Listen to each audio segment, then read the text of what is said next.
मैं अपने किसान को खुशहाल देखना चाहता हूँ। मैं इस काम में लगा हूँ। अस्सलाम वालेकुम व्यूअर्स, हाशमी ऑर्गेनिक फार्मिंग में खुश आमदेद।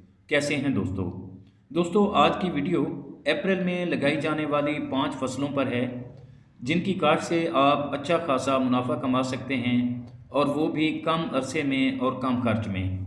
और जो फसलें मैं आपको बता रहा हूँ, इनको खादों की भी कम ज़रूरत होती है और ये कम वक्त में पक कर तैयार हो जाती हैं। तो दोस्तों, पहले नंबर पर है माश। माश की काश्त से आप अच्छी खासी अर्निंग कर सकते हैं। माश की दाल जो है वो बहुत महंगी भी होती है और दूसरे मुल्कों में इसकी सप्लाई भी दी जाती है। बहरहाल दोस्तों, माश की फसल एक अच्छी फसल है। इसके बाद आप जो है टींडा लगा सकते हैं। टींडे की फसल बहुत कम वक्त में तैयार होती है। ये आपको 1-2 माह में अर्निंग देना स्टार्ट कर देती है, और टींडे का इस वक्त रेट भी अच्छा खासा होता है मई जून में। तो आप टींडा काश्त करके भी अच्छा खासा मुनाफा कमा सकते हैं, और इसका खर्च बहुत कम होता है। इसे बहुत कम खाद की ज़रूरत होती है, और ये जो है कम पानियों पर भी तैयार हो जाता है।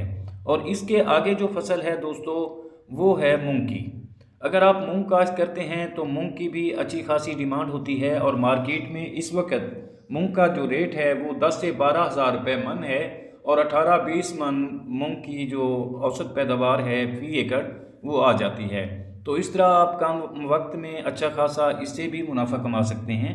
अगर आप माश, टींडा और मूंग काश्त नहीं कर सकते, तो आप जो है तिल काश्त कर सकते हैं अप्रैल में। तिल की काश्त से भी आप अच्छी खासी अर्निंग कर सकते हैं। पिछले साल बारिशों की वजह से तिल की जो है पैदावार अच्छी नहीं आई थी, लेकिन इस साल इंशाल्लाह तवक्को की जा रही है कि तिल की पैदावार अच्छी आएगी। और तिल इस वक्त मार्केट में 12 से 14 हज़ार रुपये मन के हिसाब से चल रहा है।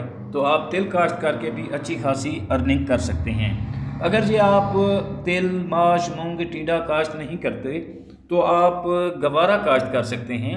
और गवारा की फसल एक ऐसी फसल है दोस्तों, जिसे खादें कम ज़रूरत होती हैं, और ये कम पानी में भी तैयार हो जाती है। और इसकी जो इस वक्त मार्केट वैल्यू चल रही है वो भी बहुत हाई है, यानी 19 से 20 हज़ार रुपये 100 kg इसका रेट चल रहा है मार्केट में।